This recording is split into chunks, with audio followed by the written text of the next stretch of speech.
ولا تقربوا الفواحش، و الله متعال میگه چیز دیگه که الله حرام کرده چی است؟ که ولا تقربوا الفواحش، به گناه ها قریب نشین.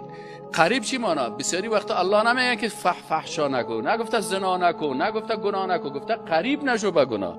و فیسبوکی که تو را دیگه با مبتلا میکنه و رزیاد دستک چرخک نته، و سایت هایی که خراب است او را سهل نکن، که امرای نامحرم در یک اتاق نشی، که دخترای نامحرم در یک جای نشی، دست نته، قول نته، سهل نکن، قریب نشی، ناخو نکن. گفته ولا تقربوا الزنا، با وسایل زنا نزدیک نشو. بسیاری کساس روزی 100 دانه تصویرای زشت و خراب برهنه را میبینه، بازی که بسیار میگه من با تقوا هستم. نه خیر از دیگه خود صاحب دیگه بیا از دی فیسبوک میای دیگه، یک روز اکی حال فیسبوک می بلش کن اوسو کن، فرض سر دیگه 24 ساعت این درای مکه و مدینه در اونجا که میرن بسیاری کسا رسا کنه فیسبوک ها که شمت چالان سیل میکنه، روز 1000 تصویر برهنه را سیل میکنه.